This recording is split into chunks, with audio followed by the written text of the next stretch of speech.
What's up, guys? I got this Troy-Bilt TB240 in with the Honda motor on here. Pretty common lawnmower. The motors vary at times, but this particular one has the Honda motor on it.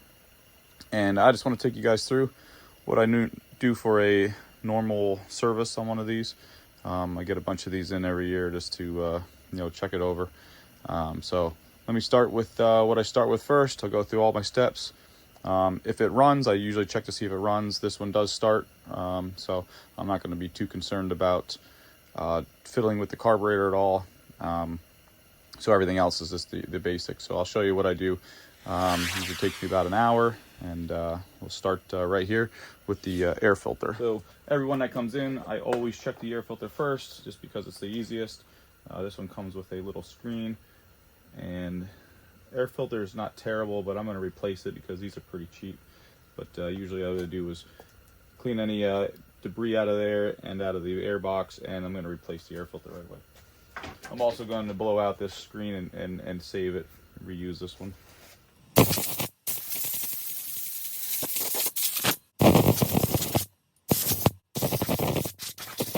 I come in here with the new air filter, place that there.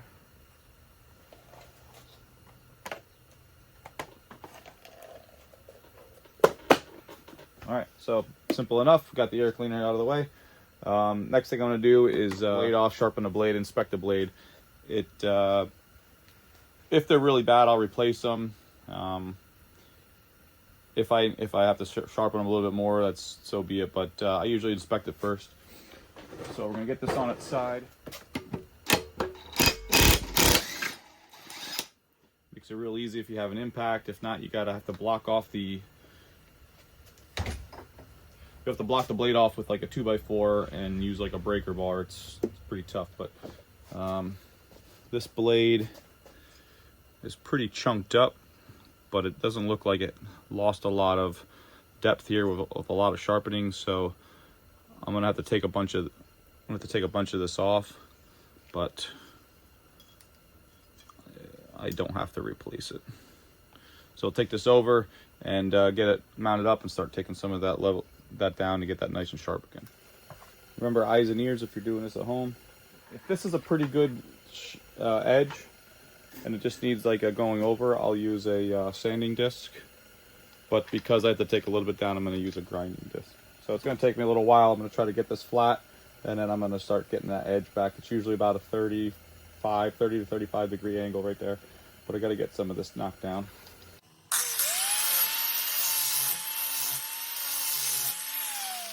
I always keep a bucket of water here because I don't want this to get too hot, so I can dunk it in the water to cool it off. Now that I have a pretty flat edge here, I'm just going to start taking the edge down.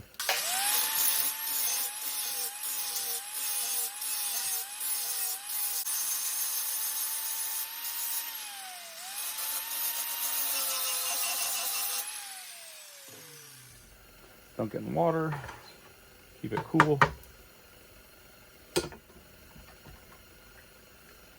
From behind and knock this flat.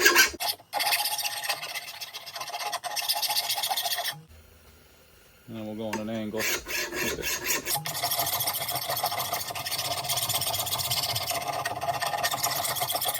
filing isn't necessary, but I like to keep the edge nice and smooth and not have any humps or valleys in it. And I'm going to go over the top once or twice just to kind of take the razor blade edge off.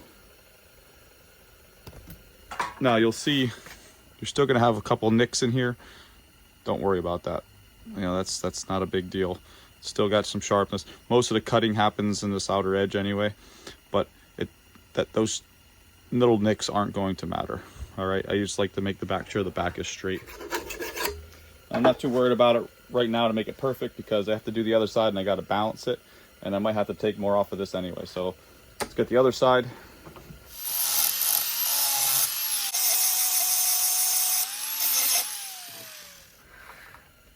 With these guys, the MTD, this little awkward mounting bracket, it's kind of hard to center this.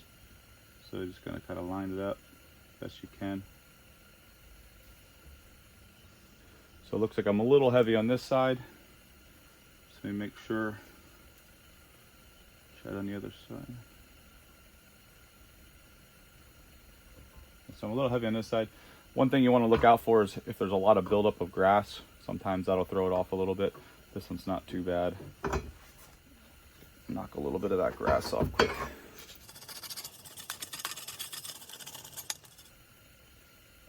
So I'm a little heavy on this side. I got to take a little bit more off this, and I'll come back and measure.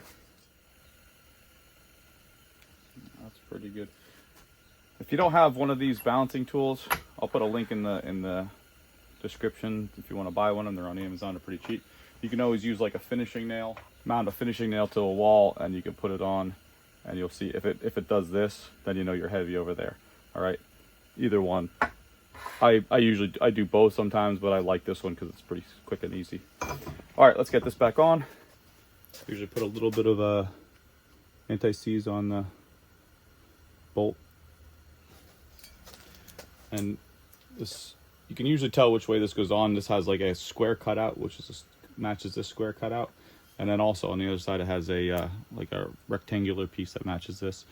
If you're, for some reason you clean it up, you always remember that the engine spins this way, so you want to make sure, like if it's going to be throwing grass out the chute, it's going to spin this way. So the flat edge on the sharp side is going this way.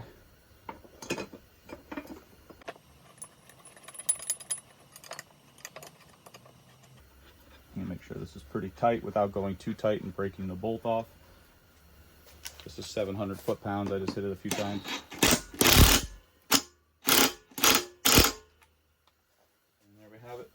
While I'm under here, I'm just gonna get some of the grass clippings that are stuck on. You want to protect your deck.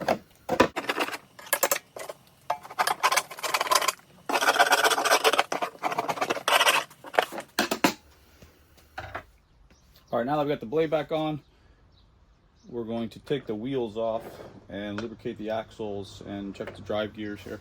So what I got to do is pry these hubs off.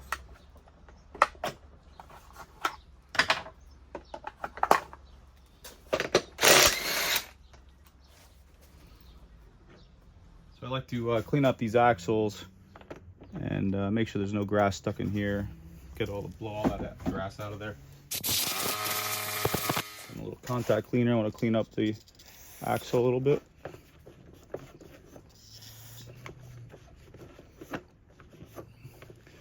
If it's real rusty or gunked up, I usually hit it with a wire wheel.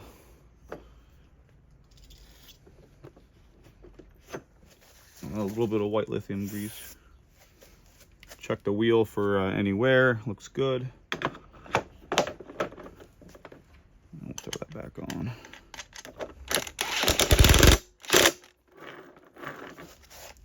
Okay.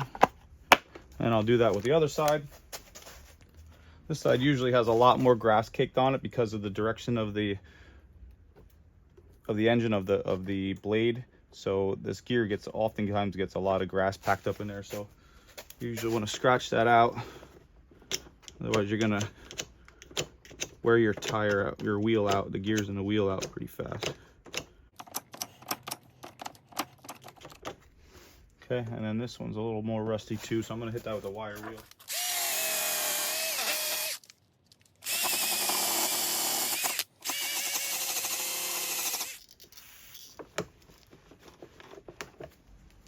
Sometimes the axle's a little dirty too. I want to hit that. A little bit of lithium grease. Wheel spins real nice now.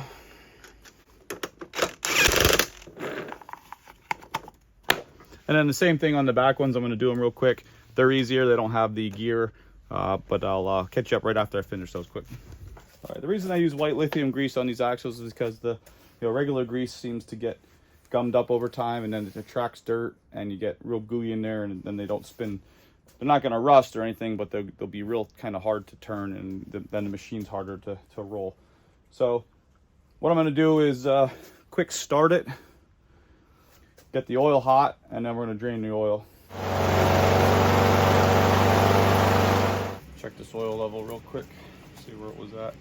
A lot of times on these Hondas, people tend to overfill them because you only touch the dipstick to here, you don't screw it in. and you can see there, that's probably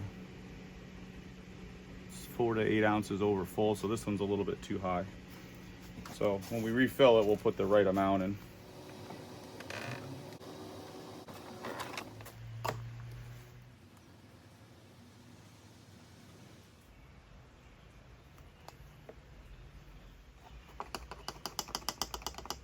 Just gonna set it on top, pull it out, and it should be right up to the top of that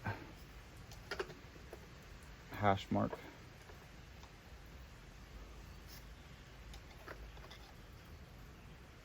Okay, we're good. All right. The only thing I'm gonna do yet is I wanna go over and just check every nut and bolt, make sure everything's pretty tight, make sure all the cables are routed correctly and not getting in the way of anything. If there's any zip ties missing, I'll probably put one right here to keep those guys in place. Tighten all the bolts. A lot of these guys get loose and then it feels a little wobbly. And I'm gonna put a little bit of 6-1 here at the pivot points for the adjuster. Same thing in the back. Make sure all these bolts are tight for the valve cover. Same with all these bolts. These are 3/8.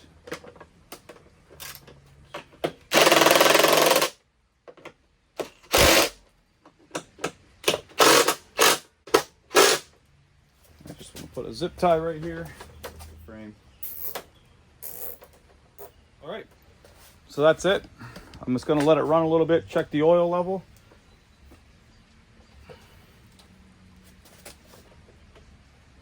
And then I'm gonna take it out and clean it. It's raining right now, so it'll be a few minutes, but that's all I do. Again, if it's running poorly, I would check the valves. I would probably clean the carb, but basic service that starts in one pull, I don't have to really worry about that. The fuel smells good, so the guy must have put fresh stuff in for the season.